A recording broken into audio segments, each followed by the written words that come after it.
জীবনবিজ্ঞান, বংশগতি ও কয়েকটি সাধারণ জিনগত রোগের প্রশ্নোত্তর দেওয়া আছে। 1-এর উত্তর হবে সি নাম্বার মেন্ডেল, 2-এর সি নাম্বার মসৃণ চুল, 3-এর বি নাম্বার শঙ্কর লম্বা, 4-এর সি নাম্বার 50% দীর্ঘ ও 50% খর্ব, 5-এর ডি নাম্বার 0%, 6-এর বি নাম্বার 50%, 7-এর বি নাম্বার XX, 8-এর ডি নাম্বার লোকাস, 9-এর এ নাম্বার বড় বি ছোট হাতের বি বড় হাতের আর ছোট হাতের আর, বড় হাতের বি বড় হাতের বি বড় হাতের আর ছোট হাতের আর,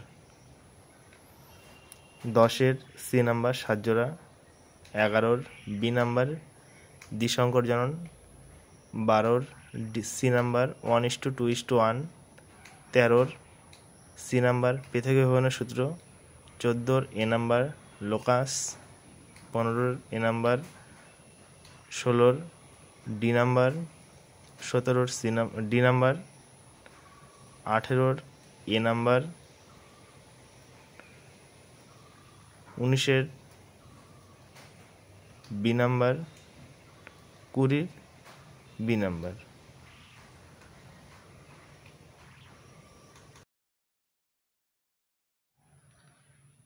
জীবনবিজ্ঞান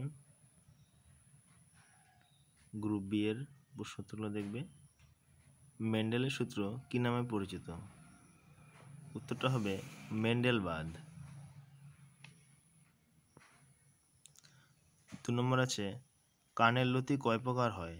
উত্তর হবে দেখো পাশে দেওয়া আছে 2 প্রকার।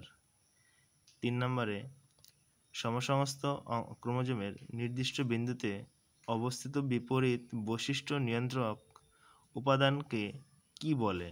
উত্তর হবে অ্যালিল। 4 নম্বরে দ্বিসংকর জনন পরীক্ষা থেকে কোন সূত্রে উপনীত হয়েছিল? উত্তর হবে স্বাধীন সঞ্চারণ সূত্র। 5 নম্বর বড় হাতের টি ছোট হাতের টি ফিনোটাইপ কি হবে? উত্তর হবে লম্বা। বড় হাতের বি ছোট হাতের বি বড় হাতের আর ছোট হাতের আর এর ফিনোটাইপ কি হবে? উত্তরটা হবে 6 নম্বরে কালো কর্কশ। 7 নম্বরের উত্তর বড় হাতের বি ছোট হাতের বি বড় হাতের আর ছোট হাতের আর থেকে কত প্রকার গ্যামেট সৃষ্টি হবে? উত্তর হবে 4 প্রকার। 8 নম্বরে এক সংকর পরীক্ষার 3:1 অনুপাতকে কি বলা হয়? উত্তর হবে ফিনোটাইপ। 9 নম্বরের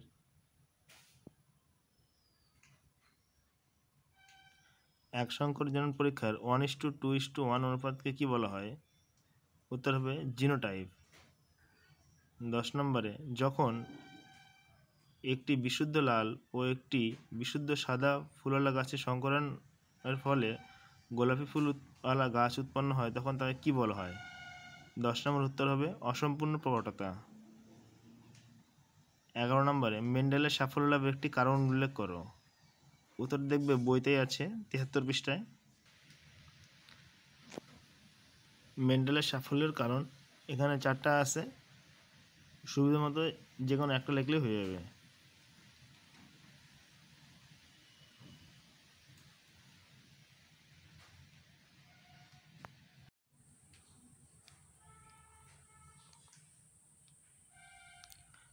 বারো নম্বর মেন্ডেলের নির্বাচিত বৈশিষ্ট্য মোট কত জোড়া ছিল? উত্তরটি হবে 7 জোড়া। 13 নম্বরে একটি বিশুদ্ধ লম্বা ও বিশুদ্ধ বেটে মটর গাছে সংকরণের ফলে প্রথম আপত্তিজনিতে কীরকম উদ্ভিদ সৃষ্টি হবে? উত্তর হবে শঙ্কর লম্বা। 14 নম্বর প্রকটতা সূত্র বলতে কি বুঝো? উত্তর দেখো দেওয়া আছে হেটারোজাইগাস প্রকৃতির F1 যৌনতে কেবলমাত্র প্রকট বৈশিষ্ট্যটি প্রকাশ পায় এবং প্রচ্ছন্ন বৈশিষ্ট্যটি অবদমিত থাকে, এটাই হচ্ছে প্রকটতার সূত্র। 15 নম্বর সংকরায়ন পরীক্ষার 1:2:1 অনুপাতকে কি বলা হয়? উত্তর হবে জিনোটাইপ। 16 নম্বর সুস্থ মানুষের মধ্যে দেখা যায় এমন একটি বংশানুক্রমিকভাবে সঞ্চারিত প্রকরণের উদাহরণ। উত্তর হবে উচ্চতার বৈশিষ্ট্য, অর্থাৎ সে তার উচ্চতা ছোট না বড় হবে সেটা বলেছে এখানে। 17 নম্বরে কেবলমাত্র হোমোজাইগাস অবস্থায় হিমোফিলিয়া রোগের প্রকাশ ঘটার কারণ কি? কারণ হিমোফিলিয়া রোগ এক্স ক্রোমোজোম বাহিত প্রচ্ছন্ন জিন দ্বারা উৎপন্ন হয়। 18 নম্বর একটি বংশগত রোগের উদাহরণ দাও যা অটোজোম গঠিত। উত্তর হবে থ্যালাসেমিয়া। 19 একটি বংশগত রোগের উদাহরণ দাও যা সেক্স ক্রোমোজোম গঠিত। উত্তর হবে হিমোফিলিয়া। 20 নম্বর থ্যালাসেমিয়া কত রকম? উত্তর হবে 2 রকম। 21 রাজকীয় হিমোফিলিয়া কোন পরিবারে প্রথম দেখা গেছে? উত্তর হবে ইংল্যান্ডের রানী ভিক্টোরিয়ার পরিবারে। 22 নম্বরে কেবলমাত্র হোমোজাইগাস অবস্থায় হিমোফিলিয়া রোগের প্রকাশ ঘটার কারণ কি? কারণ ইহা প্রচ্ছন্ন জিনের দ্বারা হয়ে থাকে। 23 নম্বর থ্যালাসেমিয়া রোগের জন্য দায়ী জিন মানুষের কোন ধরনের ক্রোমোজোম বহন করে? উত্তর হবে অটোজোম। 24 নম্বর একটি স্বাভাবিক হিমোফিলিয়া বাহক মহিলার সঙ্গে স্বাভাবিক পুরুষের বিবাহ হলে তার পুত্রের হিমোফিলিয়া হওয়ার সম্ভাবনা কত? উত্তর হবে 50%।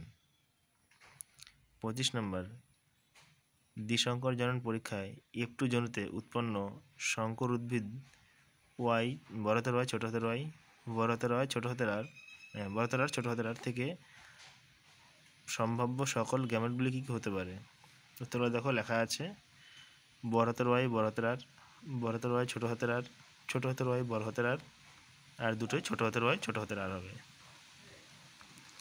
26 নম্বর মানুষের ক্ষেত্রে সন্তানের লিঙ্গ নির্ধারণ কীভাবে নির্ধারিত হয় তা একটি ক্রসের সাহায্যে দেখাও। উত্তরটা দেখো 83 পেজে আছে।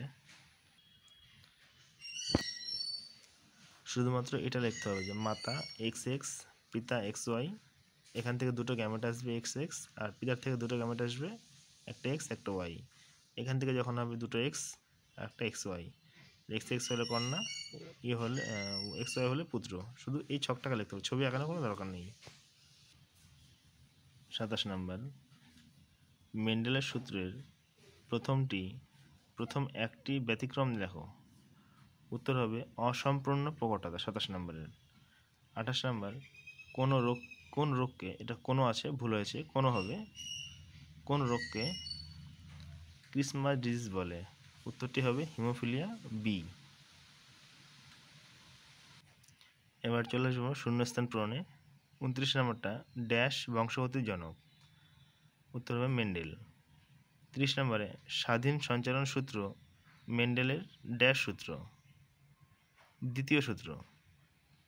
31 নম্বর ড্যাশ হলো একটি লিঙ্গ সংযোজিত জিন দ্বারা সৃষ্ট রোগ। উত্তর হবে হিমোফিলিয়া। 32 নম্বর ড্যাশ ফুলে অসম্পূর্ণ প্রকটতা দেখা যায়। উত্তর হবে সন্ধ্যা মালতী। 33 নম্বরে একই প্রজাতিভুক্ত কিন্তু জিনগতভাবে ভিন্ন দুটি জীবের মধ্যে যৌনজনন পদ্ধতিকে বলা হয় ড্যাশ বলে? উত্তর হবে সংকরায়ন। 34 নম্বরে মানুষের পপুলেশনে এক্স ক্রোমোজোম বাহিত প্রচ্ছন্ন জিন গঠিত রোগ হলো হিমোফিলিয়া। 35 নম্বর লিঙ্কেজ হলো মেন্ডেলের ড্যাশ সূত্রের ব্যতিক্রম। উত্তর হবে দ্বিতীয় সূত্রের। 36 নম্বরটা আছে ওয়াই ক্রোমোজোম উপস্থিত জিনগুলিকে বলা হয় হোলান্ড্রিক জিন। সত্য মিথ্যাগুলো দেওয়া আছে, যেটা সত্য সেটা টিক চিহ্ন দেওয়া আছে আর যেটা মিথ্যা সেটা কাটা চিহ্ন দেওয়া আছে। দেখবে শুধু 38 নম্বরটা মিথ্যা হবে আর বাদ বাকি সবগুলো সত্য হবে। সবাই লিখে নিবে।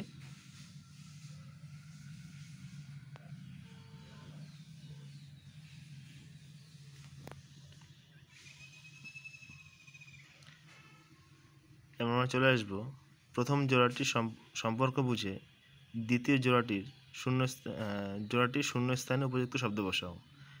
যেমন প্রথমটা আছে 2n = 46, তাহলে এটার সঙ্গে কী দিয়েছে সম্পর্ক? মটর গাছের ক্রোমোজোম। এটা হবে 2n = 14, দেখো পাশে লেখা আছে।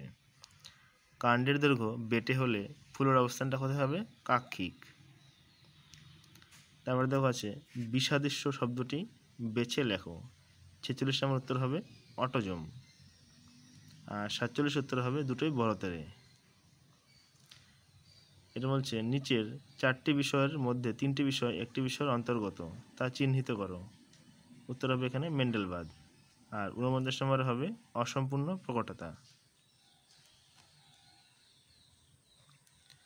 ডান স্তম্ভ বাম স্তম্ভটা হবে 1 নাম্বার, সি নাম্বার হবে মেন্ডেলের প্রথম সূত্র, 2 নম্বরে 9:3:1 ফিনোটাইপ অনুপাত এ নাম্বার, 3 নম্বরে গোলাপি ফুল, এটা হবে বি নাম্বার অর্থাৎ অসম্পূর্ণ প্রকটতা।